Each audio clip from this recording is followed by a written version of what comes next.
It requires something that most humans aren't willing to do. It requires being weird in the world. It requires not looking at things quite the way others do, which means it's a good idea to just keep your mouth shut about it. In other words, you don't need to be blabbing all over the place. I see things differently. I see where they're going, not where they are. And I appreciate where they are because that's what carved the path about where they're going. But I'd rather look to where they're going rather than where they are, because there are a lot of people that will criticize you for not being realistic. And we get that too. We don't want you to look at something and call it something different than it is. That makes you and everybody else nuts. We just don't want you to look at the things that you don't want to see.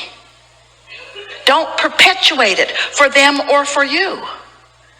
And a lot of people say that's not realistic. The doctors gave him this label. And there's something about him that liked that because he couldn't explain it. And so to be given a label somehow gives you a license to be this abnormality.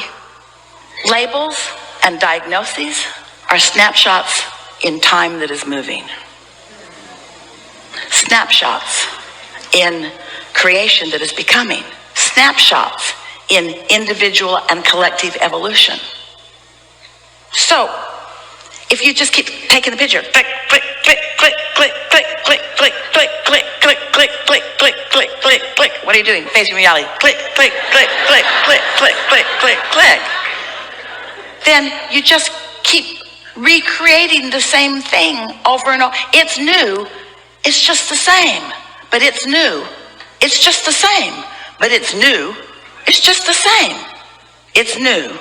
You know that 10 pounds you've lost over and over and over and over again? It's like that.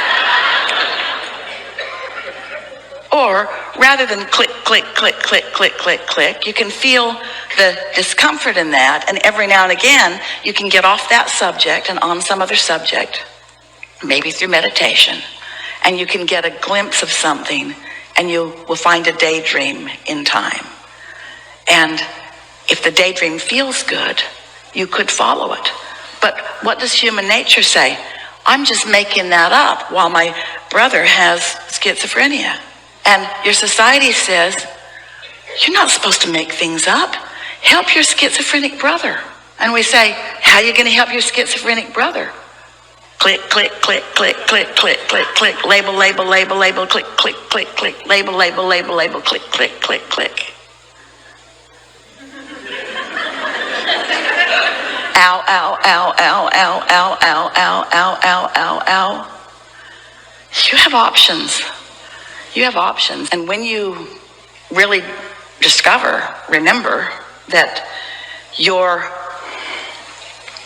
non-resisted thought is so powerful that it influences things, then everybody's bipolar, because every subject is wanted in the other end of the stick.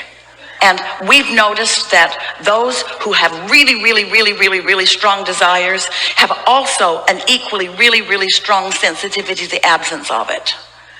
And in a world that's trying to get you to fix things, it's the most normal thing in your human world to be focused on the end of the stick that you don't want. Because humans have convinced each other that the way you fix something that you don't want is by getting after the end of the stick that you don't want. Wrestle it to the ground and kill it. There's a war against drugs, and a war against cancer, and a war against AIDS, and a war against teenage pregnancy, and a war against, and a war against, and a war against, and a war against, and a war against, and every one of those things is getting bigger because there's no such thing as no in an attraction-based, inclusion-based universe. It doesn't go away. But in the meantime, look what's going on. The well-being is so much more pervasive. How can you not notice that? Just the 2 factors, the 3 factors, the 4 factors. Your Earth spins in its orbit in perfect proximity to other planets. That's a big deal. You hardly ever talk about it. And if it were not happening, you'd be talking about it, trying to fix it. The sun comes up and warms you. This perfect creation that you got way out ahead of before you got here. It's so wonderful. When you go to bed at night, your heart takes care of the blood flow in your body. And you never talk about it. How's it going? Oh, it's going really good. The sun came up again this morning. And people would look at you like, are you crazy? Why would you be focusing on that? Because it matters a lot. How's it going? The Earth spinning in perfect proximity to other planets. What's wrong with you? Well, I just thought I'd point out something really significantly good that's going on in my life. It's so significantly good. In fact, if things were showing up in your life experience, let's say you're watching television. Let's say you're not, but let's say you're watching television. Esther does. And let's say you're watching television and there is a perfect representation of well-being versus things that are going wrong. So you're watching television and it looks like this day looks outside.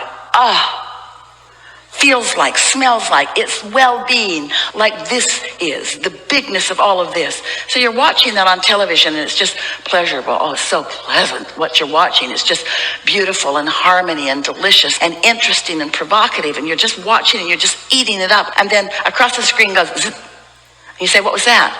And a wise person who understands the proportionality of the planet said, oh, that was all the bad things that happened on the planet today. Zip. In comparison with all that other programming of well-being. And yet humans, because you're oriented to finding the thing that's wrong and using your practicality to wrestle it to the ground.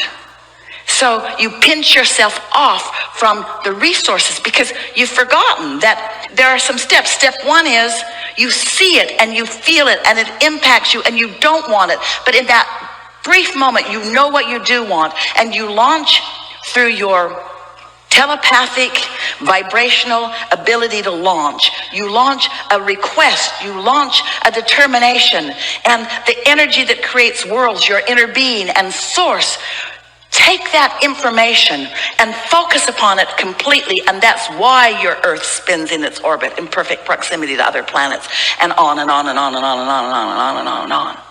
So step one and step two just happen. Step three is you meditate, you bask, you appreciate, you find reasons to feel good. You get into the receiving mode and you daydream and you witness the thoughts turning to things. You witness the evidence of universal forces and the well-being flowing through the creative energy of your ability to focus your mind. And you witness and feel the inspiration to move through and act and be a part of it.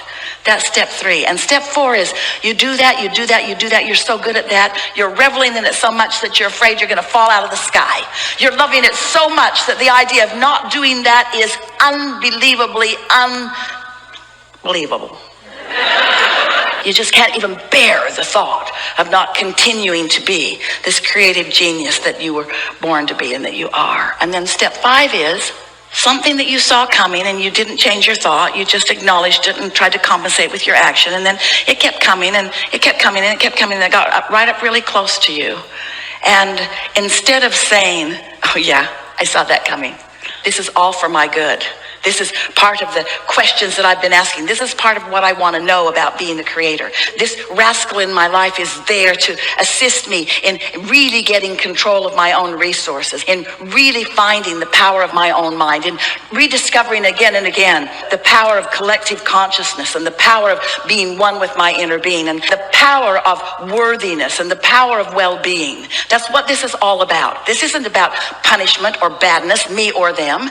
This isn't about things going wrong, like falling out of the sky or the Earth not spinning in its orbit. It's not about any of that. This is about me getting clear about how this works, which is what I was born to be and do and experience. And so it's all so good. It's all so good. That's step five. Appreciating the contrast for what it means. Because without it, I could not have launched that rocket of desire. Without the contrast, which I think I don't want, there could be no expansion and no evolution, which there must be, because that's what eternity is. We continue to be, which means we have to continue to decide. And once we've decided, we must continue to focus upon what we've decided. And if we don't focus upon what we've decided, future generations will live it, but we could too. We could focus on what we've decided if we could trust the power of our ability to decide. if we could believe that we are worthy enough to decide, that we were put here to decide, that deciding is what we do, and that we get to choose, and that the choices are many, and that we can feel when we choose what the source within us is choosing. Life is supposed to be fun. We are supposed to be satisfied and fulfilled. And when someone isn't, they get schizophrenic. When someone isn't, they get bipolar. In other words, when things are not going the way you innately know they should be, you go a little nuts. And we understand that. But it doesn't mean that things have gone permanently wrong. It just means that in this moment, you've got some split energy, and you can get really good at doing something about that, can't you? You can get really good at doing something about that. You could get out ahead of it by meditating, and then not very much would go wonky in this day. You could get out ahead of it by deciding to daydream. You could not be out ahead of it, feel something go a little off, and do what you said. You could pivot. You could give your attention to something that you prefer instead. You can mold the clay. You can get as far away from your connection as you want. You will always come back to it. You will always come back to it. You will never really fall out of the sky.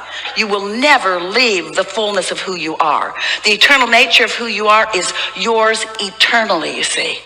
Oh, but we like it when you say, I like life so much, I cannot bear the idea of not being here. Not because I'm afraid to not be here, but because I like being here so much. We're really enjoying this conversation. Much more clarity to come. You are contributing through your thoughts. Do you know that?